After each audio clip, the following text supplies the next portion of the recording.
Il y a maintenant plus d'un an, je me suis lancé dans l'utilisation d'un outil qui est allé, après expérience, devenir l'une des meilleures choses que j'ai pu intégrer à ma vie et certainement la meilleure façon que j'ai trouvé d'atteindre des objectifs. Après plusieurs tentatives au cours de ces dernières années qui se sont toutes soldées par un échec à essayer d'effectuer certaines tâches de manière régulière, j'ai finalement décidé d'avoir recours à un tracker d'habitude afin de m'aider et me pousser quant à la réalisation de ces objectifs sans savoir que celui-ci m'apporterait bien plus que ça. Dans cette vidéo, je vais te détailler pourquoi est-ce que j'ai décidé de mettre cela en place, comment le mettre en place et pourquoi est-ce que cela fonctionne, en espérant que cela te donne envie d'essayer à ton tour.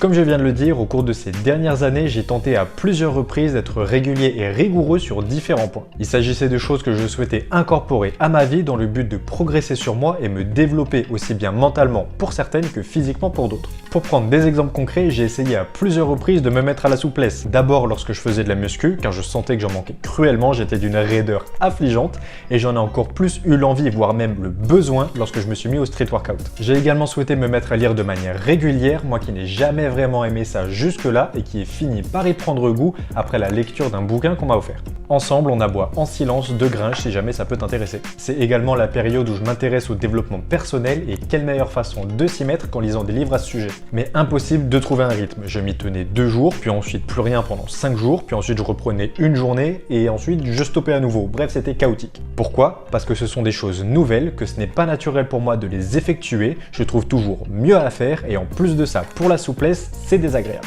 Et c'est à ce moment-là que le tracker trouve tout son intérêt et rentre en jeu. Il va avoir pour effet de t'inciter plus ou moins consciemment à réaliser ces tâches de manière régulière en les ancrant petit à petit à ton quotidien.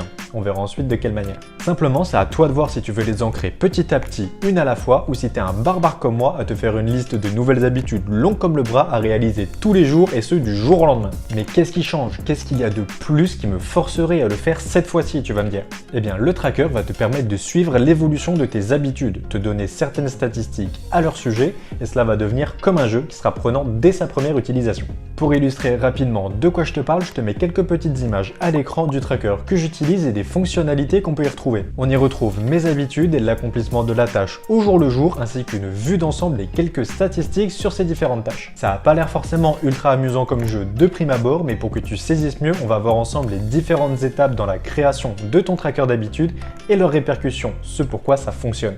Pour commencer, la chose essentielle au bon fonctionnement de ton tracker d'habitude, c'est l'honnêteté. C'est primordial, il faut que tu sois honnête envers toi-même pour que ce soit le plus bénéfique possible. Libre à toi de te mentir, mais sache que dans ce cas-là, tes résultats seront faux et donc pas représentatifs de tes potentiels efforts. Tu n'auras fait que perdre du temps, de l'énergie et de la motivation par la même occasion et c'est justement tout ce qu'on cherche à éviter.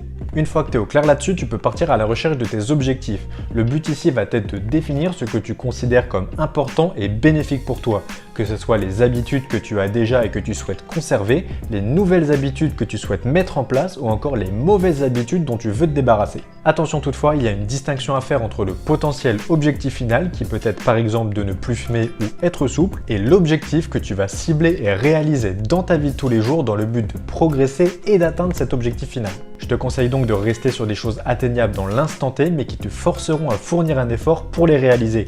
Si par exemple tu fumes 2 paquets de cigarettes par jour et que ton objectif final c'est de ne plus fumer, tu peux par exemple choisir comme premier objectif de ne fumer plus que 1,5 paquet ou 1 paquet de cigarettes par jour et tu pourras ensuite adapter en fonction de tes résultats. Vas-y à ton rythme, le but est de progresser chaque jour. Mieux vaut avancer un petit peu chaque jour et se coucher en ayant fait le taf que vouloir trop gros d'un coup, ne pas réussir et abandonner dès le premier jour. Une fois cela fait, il va falloir définir une fréquence de résolution en adéquation avec ses objectifs, à savoir si c'est quelque chose que tu souhaites réaliser tous les jours, tous les 2 jours, une fois par semaine, une fois par mois, bref, t'as compris l'idée. Je vais te prendre 2 exemples. Si tu souhaites devenir souple, qui est ton objectif final, tu peux prendre la décision de réaliser une séance de souplesse, qui est ton objectif à réaliser, une fois tous les 2 jours. C'est une bonne fréquence pour l'objectif choisi, mais si ton objectif final c'est d'arrêter de fumer, tu vas pas réduire ta consommation de cigarettes un jour sur 2. ça n'a pas vraiment de sens. Choisis donc une fréquence pertinente par rapport à ton objectif. Si tu trouves cela trop compliqué de tenir tel ou tel rythme, je t'invite à retourner à l'étape précédente et d'adapter ton objectif en conséquence. Une fois de plus, c'est pas une course, chacun son rythme. Et une fois que tu as décidé de tout ça, il est temps de passer à l'action. Durant ta journée, tu vas donc remplir ton cahier des charges et réaliser les actions que tu as enregistrées dans ton tracker et valider l'action à l'accomplissement de chacune d'elles. Cette validation est très importante, notamment au début de l'utilisation de ton tracker, car elle va à chaque fois te fournir une petite dose de dopamine. On va mettre cette fameuse dopamine de côté, on y reviendra dans quelques instants car tu vas voir, elle joue un rôle très important. Et à la fin de la journée, je te conseille de retourner voir une dernière fois ton tracker et lorsque tu verras tout ce que tu as accompli, tu recevras à nouveau une petite dose de dopamine. Maintenant que tu sais comment mettre en place ton tracker d'habitude, on va voir ensemble les bienfaits de ce système et de quelle manière est-ce qu'il agit sur toi pour que cela fonctionne. Tout d'abord, ce système va te faire te questionner sur ce qui a de l'intérêt pour toi, ce qui est vraiment important et donc ce vers quoi tu veux tendre. C'est quelque chose que tu peux faire sans la mise en place d'un tracker, je pense même que c'est très important et que tu devrais le faire de manière régulière, que de te questionner là-dessus afin de savoir dans quelle direction aller. Le plus du tracker, c'est qu'il va t'obliger à passer à l'action et ce, tout de suite. Et c'est là que le jeu commence. Une fois ton objectif défini, tu veux maintenant remplir ta mission tant que tu es dans ta lancée et donc tu te mets au travail. Ainsi, à chaque fois que tu vas accomplir un de tes objectifs, tu vas te rendre sur ton tracker et notifier l'accomplissement de celui-ci, ce qui va avoir pour effet de te procurer cette fameuse dose de dopamine dont je t'ai parlé juste avant. La dopamine, c'est quoi? C'est une hormone sécrétée par ton corps qui a pour effet de t'offrir un sentiment de bien-être, de satisfaction et de plaisir immédiat. Quand tu viens d'accomplir ta tâche, quelque chose de bénéfique pour toi, auquel tu vas associer le geste de validation de cette dernière sur ton tracker et donc avoir une marque visible de ce que tu viens d'accomplir, tu vas provoquer la sécrétion de cette dopamine, ce qui va te donner ce sentiment de fierté et de satisfaction.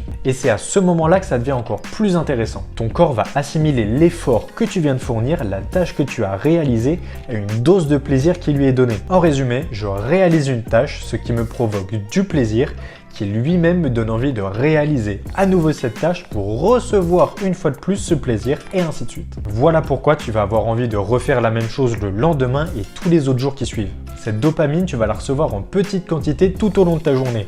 Et une fois celle-ci terminée, je t'ai conseillé de retourner voir une dernière fois ton tracker d'habitude. Avant de te coucher, tu tomberas nez à nez avec toutes les bonnes choses que tu as accomplies. Tu te sentiras content de ta journée, tu recevras une dernière dose de plaisir, de satisfaction et par là même de fierté, ce qui te poussera davantage à réaliser la même chose le lendemain. Ton corps va assez vite comprendre que tous les jours tu le fournis en dopamine et ça va devenir comme une habitude pour lui. Et de cette manière, le jour où tu ne lui apporteras pas parce que tu n'as pas réalisé tes tâches, il te le fera comprendre. Tu vas ressentir un très léger effet de manque, ce genre de sentiment où tu sens qu'il te manque ce petit truc qui te fait, quoi qu'il arrive, passer un bon moment dans ta journée. Il sera également accompagné d'un sentiment d'insatisfaction car tu sais que tu n'as pas fait ce qu'il fallait. Eh bien ça n'a pas l'air comme ça, mais ces sentiments sont de très bons alliés car c'est eux qui vont te pousser inconsciemment à l'action et à fournir tes efforts quoi qu'il arrive. Pourquoi? Parce que tu sais ce que tu as à faire pour te sentir bien ensuite. Et à ce moment-là, la satisfaction que tu en retires n'en est que plus grande. J'ai failli ne pas le faire pour X ou Y raison, mais j'ai été plus fort que ça et je l'ai fait. C'est un sentiment incroyable. Tout ça, ça fonctionne un temps et il arrivera forcément le moment où tu t'habitues à ces sensations et où le fait de cocher ta petite case n'est plus aussi trépidant. Et une fois de plus, le tracker a une solution. L'effet de satisfaction et de fierté va s'accompagner ou être remplacé une fois l'habitude devenue plus ou moins solide d'une autre forme de fierté. Je vais te prendre une de mes habitudes en exemple. Je prends des douches froides depuis plus d'1 an et des douches glacées depuis plus de 8 mois. C'est désagréable, certains jours j'aimerais prendre une douche chaude, mais je le fais pas. Je continue de la prendre froide. Pourquoi? Pour deux raisons. D'une part parce que je sais que c'est quelque chose de bénéfique pour moi, qui me fait du bien, autrement je l'aurais pas mis en place. Et d'une autre part parce que j'en ai pris une sacrée quantité avant sans me défiler, même lorsque j'en avais absolument pas envie. Je suis sur une série de tant de douches froides consécutives, je vais pas gâcher cette série pour une douche chaude qui me fera plaisir sur l'instant mais que je regretterai immédiatement une fois celle-ci terminée. J'aurai l'impression, même si en soi ce n'est pas le cas, d'avoir anéanti tout ce travail accompli. Donc je la prends froide. Briser une chaîne de travail accomplie, même si tu peux dire allez c'est juste une fois, c'est laisser la place au retour des mauvaises habitudes. C'est une fois qui a de très fortes chances de devenir une deuxième, puis une troisième et à ce moment-là c'est déjà trop tard et il faut tout recommencer. Construire une nouvelle habitude qui te demande un effort sur toi-même, qui plus est un travail de longue haleine. Alors ne romps pas ce pacte que tu as fait avec toi-même pour une satisfaction instantanée que tu vas regretter la seconde qui suit. Plus longtemps tu accompliras ta mission, moins tu auras envie de te défiler face à elle. Et si tu as le moindre doute, regarde ton tracker et tout ce que tu as accompli avant. Tu te rendras compte que c'est pas si difficile que ça, tu l'as fait un bon nombre de fois avant et la force d'aller au bout une fois de plus viendra naturellement. Après avoir effectué ces tâches chaque jour pendant un bon moment, tu finiras par les faire machinalement. Tu ne te poses plus la question de ce que tu as à faire et il te paraîtra normal de les faire. À ce moment-là, félicitations à toi, tu as intégré ces habitudes à ton mode de vie. Il m'arrive d'aller sur mon tracker et de devoir valider mes actions pour les 4 ou 5 jours précédents parce que je le fais naturellement. Je sais ce que j'ai à faire chaque jour, c'est dans mon quotidien, j'ai pris l'habitude de faire telle action à tel moment et il est donc inconcevable pour moi de me coucher sans les avoir faites. Et à ce moment-là, il est peut-être temps et intéressant de retourner à la première étape dans la mise en place de ton tracker d'habitude, de rechercher de nouveaux objectifs et de recommencer le processus tout en continuant le travail sur les premiers. Ou alors d'augmenter l'effort que tu as à fournir pour ceux que tu as assimilés. Il existe tout un tas de façons de tracer ces habitudes, que ce soit avec un agenda, un calendrier, un tableau Excel, une simple feuille de papier ou quoi que ce soit. Pense avant tout qu'il est très important qu'il soit lisible assez facilement, que tu puisses l'avoir à portée de main pour valider tes actions et dans l'idéal, tu aimerais pouvoir avoir une vue d'ensemble sur ce que tu as déjà accompli. Tu peux te débrouiller comme tu veux pour faire un tracker, c'est extrêmement simple à mettre en place. Ce que j'utilise personnellement, qui est pour moi le plus simple, le plus pratique et le plus complet, c'est une application mobile. Je te l'ai montré rapidement en début de vidéo, il en existe des tonnes, la plupart ont une version gratuite qui te permet d'avoir un nombre restreint d'habitudes et une version payante qui te permet de débloquer pas mal de fonctionnalités. Les versions gratuites sont largement suffisantes et si jamais tu manques de place pour tes habitudes, rien ne t'empêche de les répartir sur 2 applications différentes. Celle que j'utilise, qui est la première que j'ai installée et qui est selon moi la meilleure parmi toutes celles que j'ai pu tester depuis, c'est celle-ci.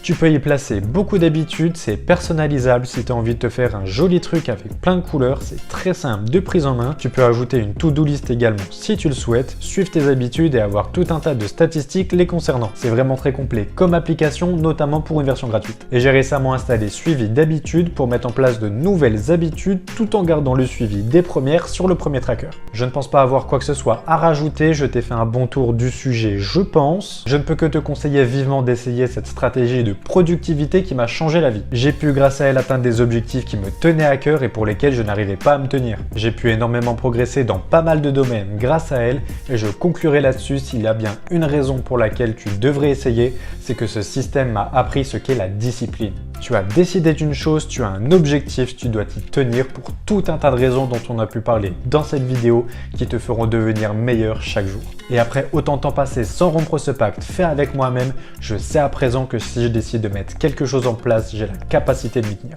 Si tu as la moindre question, interrogation, remarque ou quoi que ce soit d'autre à dire, l'espace des commentaires est là pour ça, je te répondrai au mieux avec le plus grand des plaisirs. Une série de vidéos sur les habitudes que j'ai mis en place devrait sortir très prochainement, donc n'hésite pas à t'abonner et à activer les notifications pour ne pas les rater. N'hésite pas à me partager ton tracker d'habitudes sur les réseaux sociaux si jamais tu décides de franchir le pas ou si tu en utilisais déjà un et en profiter pour me suivre par la même occasion. Un like, un abonnement et un partage également, ça me ferait extrêmement plaisir et c'est la meilleure façon de soutenir la chaîne et mon travail. Je te remercie d'avoir regardé cette vidéo en espérant que celle-ci t'ait plu et t'ait apporté quelque chose. On se voit dans une prochaine et d'ici là, prends soin de toi, intéresse-toi à tout un tas de trucs, développe-toi, progresse sur toi-même. Ciao ciao, à la prochaine.